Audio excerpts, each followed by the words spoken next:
रतन टाटा एक ऐसा नाम है जो सफलता, नवीनता और नेतृत्व का पर्याय है। वह भारत और दुनिया में सबसे सम्मानित और प्रशंसित बिजनेस टाइकून में से एक हैं।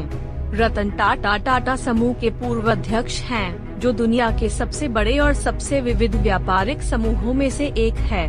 उनके नेतृत्व में टाटा समूह तेजी से बढ़ा और एक वैश्विक ब्रांड बन गया। इस आर्टिकल में हम रतन टाटा की सफलता की कहानी और लेसन पर एक नजर डालेंगे, जो हम उनकी जर्नी से सीख सकते हैं। प्रारंभिक जीवन और शिक्षा। रतन टाटा का जन्म 28 दिसंबर 1937 को बॉम्बे, अब मुंबई, भारत में हुआ था। वह नवल टाटा के इकलौते बेटे थे, जिन्हें टाटा समूह के संस्थापक सर रतन टाटा के परिवार में गोद लिया गया था। रतन टाटा जब सिर्फ 7 साल के थे, तब उनके माता पिता अलग हो गए थे और उनका पालन पोषण उनकी दादी लेडी नवाजबाई टाटा ने किया। रतन टाटा ने मुंबई के कैंपियन स्कूल में पढ़ाई की और बाद में कैथेड्रल और जॉन कोनन स्कूल गए।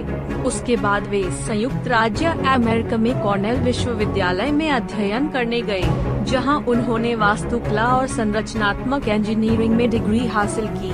उन्होंने हार्वर्ड बिजनेस स्कूल में उन्नत प्रबंधन कार्यक्रम भी पूरा किया। कैरियर आरंभ। अपनी शिक्षा पूरी करने के बाद रतन टाटा भारत लौट आए और 1962 में टाटा समूह के साथ अपना करियर शुरू किया। उन्होंने शुरुआत में टाटा स्टील में काम किया, जिसे तब Tata iron and steel company TISCO के नाम से जाना जाता था। उन्हें दुकान के फर्श पर काम करने के लिए नियुक्त किया गया था और उनका पहला काम चूना पत्थर शॉवल करना था। 1971 में उन्हें national radio and electronics company limited Nelco का प्रभारी निदेशक नियुक्त किया गया। रतन टाटा एक ऐसा नाम है जो सफलता, नवीनता और नेतृत्व का पर्याय है। वह भारत और दुनिया में सबसे सम्मानित और प्रशंसित बिजनेस टाइकून में से एक हैं। रतन टाटा टाटा समूह के पूर्व अध्यक्ष हैं, जो दुनिया के सबसे बड़े और सबसे विविध व्यापारिक समूहों में से एक है। उनके नेतृत्व में टाटा समूह तेजी से बढ़ा और एक वैश्विक ब्रांड बन गया।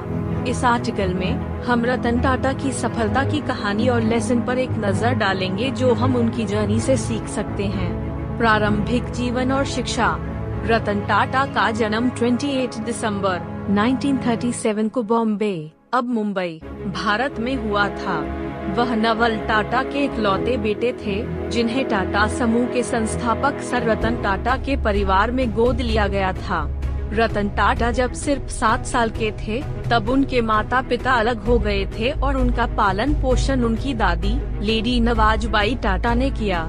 रतन टाटा ने मुंबई के कैंपियन स्कूल में पढ़ाई की और बाद में कैथेड्रल और जॉन कोनन स्कूल गए। उसके बाद वे संयुक्त राज्य अमेरिका में कॉर्नेल विश्वविद्यालय में अध्ययन करने गए, जहां उन्होंने वास्तुकला और संरचनात्मक इंजीनियरिंग में डिग्री हासिल की। उन्होंने हार्वर्ड बिजनेस स्कूल में उन्नत प्रबंधन कार्यक्रम भी पूरा किया। कैरियर आरंभ। अपनी शिक्षा पूरी करने के बाद रतन टाटा भारत लौट आए और 1962 में टाटा समूह के साथ अपना करियर शुरू किया। उन्होंने शुरुआत में टाटा स्टील में काम किया, जिसे तब Tata iron and steel company TISCO के नाम से जाना जाता था। उन्हें दुकान के फर्श पर काम करने के लिए नियुक्त किया गया था और उनका पहला काम चूना पत्थर शॉवल करना था। 1971 में उन्हें national radio and electronics company limited Nelco का प्रभारी निदेशक नियुक्त किया गया। नेल्को में रतन टाटा का कार्यकाल कंपनी के आधुनिकीकरण और नई तकनीकों को पेश करने के उनके प्रयासों से चिन्हित था। उन्होंने भारत की पहली सैटेलाइट टेलीविजन सर्विस के विकास पर भी काम किया और उनके नेतृत्व में नेल्को इलेक्ट्रॉनिक उपकरणों का अग्रणी निर्माता बन गया। टाटा समूह में नेतृत्व। 1991 में रतन टाटा को JRD टाटा के उत्तराधिकारी के रूप में टाटा समूह का अध्यक्ष नियुक्त किया गया। यह उनके करियर का एक महत्वपूर्ण मोड़ था और उन्होंने एक ऐसे समूह की बागडोर संभाली जो महत्वपूर्ण चुनौतियों का सामना कर रहा था। रतन टाटा की नेतृत्व शैली नवाचार पर उनके ध्यान और जोखिम लेने की उनकी इच्छा से चिन्हित थी। अध्यक्ष के रूप में रतन टाटा के पहले प्रमुख निर्णयों में से एक 2008 में ब्रिटिश वाहन निर्माता जैगुआर लैंड रोवर JLR का अधिग्रहण करना था। यह एक जोखिम भरा कदम था, क्योंकि JLR उस समय एक संघर्षरत कंपनी थी, लेकिन रतन टाटा का मानना था कि अधिग्रहण टाटा समूह को एक वैश्विक ब्रांड बनने में मदद करे। उनका फैसला एक मास्टर स्ट्रोक साबित हुआ, क्योंकि उसके बाद से JLR टाटा समूह की सबसे लाभदायक सहायक कंपनियों में से एक बन गई है। दूसरा महत्वपूर्ण निर्णय जो रतन टाटा ने लिया वह टेलीकॉम सेक्टर में प्रवेश करना था।